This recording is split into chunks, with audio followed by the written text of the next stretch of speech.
Hello everybody, Bad Weather Freak here.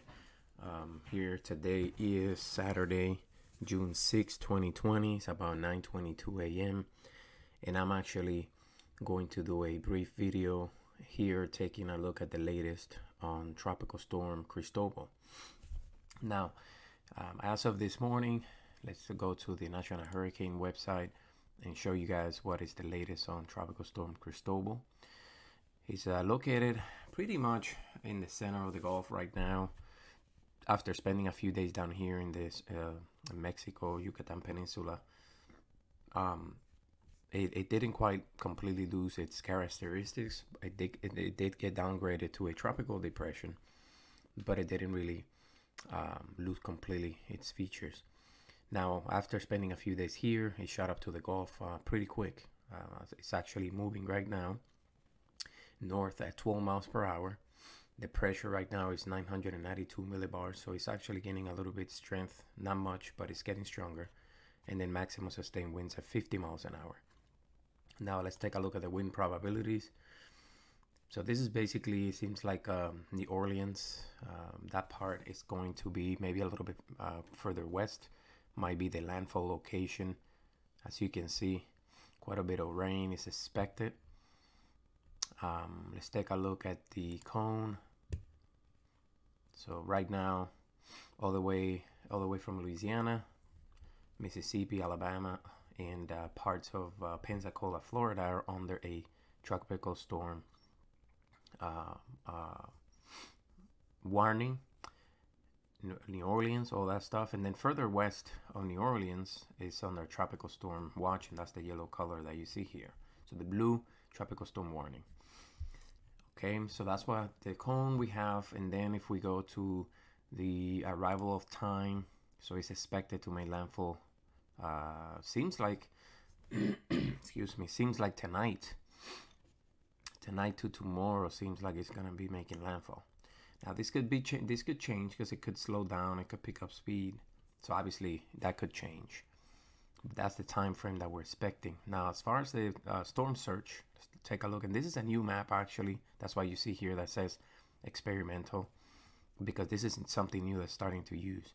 So all the way from Marco Island, Florida, which is pretty far down, all the way up to Morgan City, Louisiana, is under a peak storm surge forecast graphic, so 2 to 4 feet.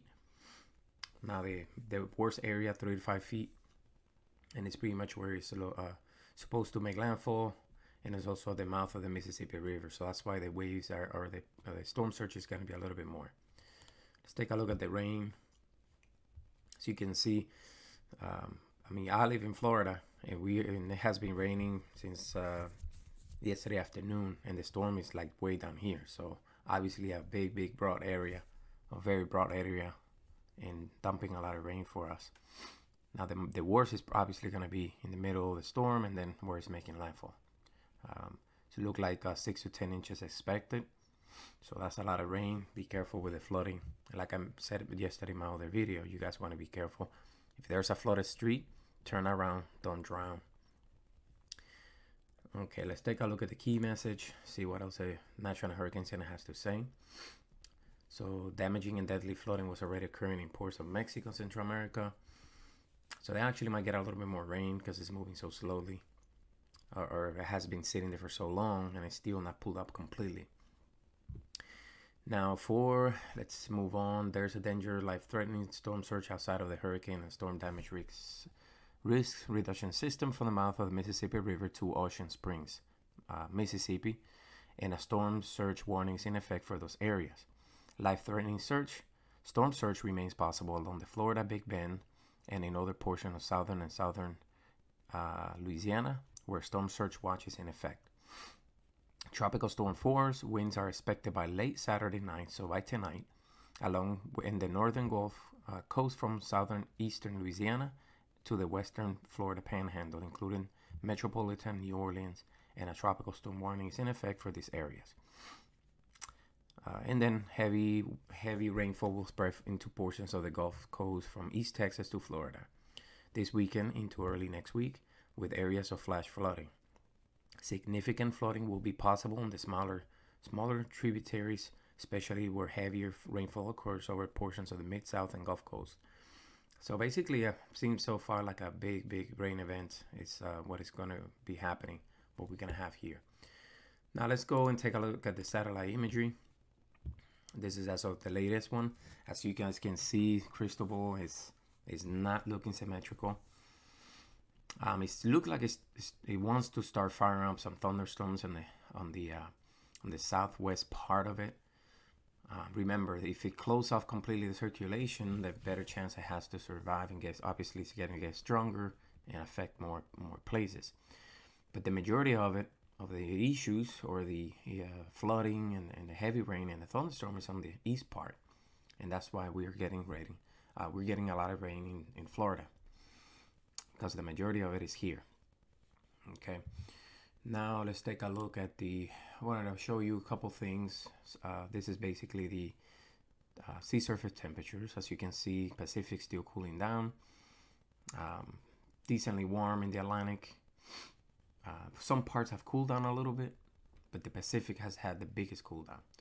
Now remember, this is at the Nino 3.4. Okay, that's where the majority of storms form in the Pacific.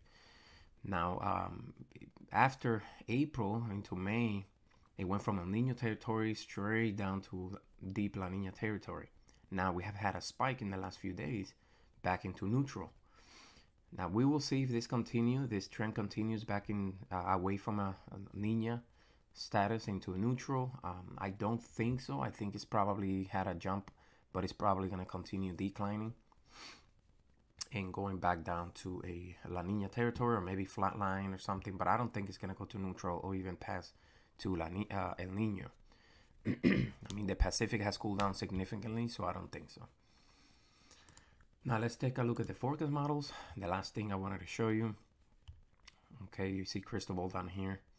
Now the GFS is basically having it as a 993 millibars, so nothing crazy strong. Pretty much about the same strength it has right now. Let's take a look at the European. On the European, let's see, you see Cristobal down here. Whoops, let's kind of go back a little bit so you see. It's about 993. So far GFS and European models are in agreement that it's going to make landfall in the same spot. Let's check out the Canadian model. Canadian model, same thing, about the same area, a little weaker. And let's check the Navy.